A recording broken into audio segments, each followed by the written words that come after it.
Bamwe mu banyeshure bazibiye umuduga warimwo abitoza inyuma y'ikigo ca kaminuza y'u Burundi cyo kumutanga kuri uwa gatatu.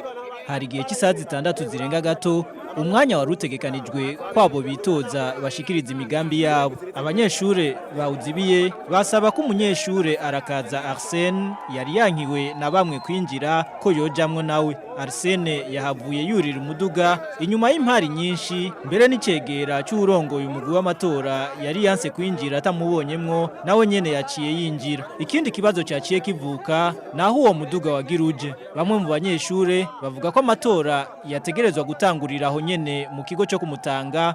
Amatora azakubera muri rihari hari mu gihe bamwe mu barongo ishirahamwe ry'abanyeshure bobo bari banse kumenyesha aho batangurira ngo kumvo z'umutekano. Impari zaciye ziba nyinshi hagati y'abanyeshure. Umuduga barawuzibira, bamwe mu bapolisi bakabwiriza uwugendesha uwo muduga kuwuvutura, mugabo biranga. Inyuma y'amasaha 2 abanyeshure bose bari muri uwo muduga bahisemo kuwuvamwo.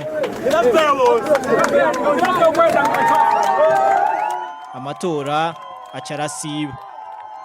Ariko kuri uwa gatatu nyene mu gatondo abarongoye umugwi ujeje amatora mwishirahamwe ry'abanyeshure bavuga ko ayo matora havaba naho batari bafise intonde zimwe z'abitoza. Urongoye uwo mugwi Hakizimana Audace yarafise gwiwe. Amatora araba uyu munsi akaza Arsene twamukuyemo kera turamukuyemwo, urumva we twakuyemo niyo mu bitoza kandi yarakuwemwo. Icegera ciwe nawe Butoyi Etienne nawe nyene yarafise urutonde gwiwe. Turayitaba, nibaza ko twese dufise uburenganzira bwo gutegura ayo matora nubwo kwitoza gwo mu kandida wa Arsene ahabwa na bino biro byacu. Naho icuka kitameze neza gushika ubu hagati y'abanyeshure mu bigo vya kaminuza y'u Burundi, abo bajeje gutunganya amatora ntibatanze irindi sango ayo matora y'abaserukira abandi banyeshure azoberako.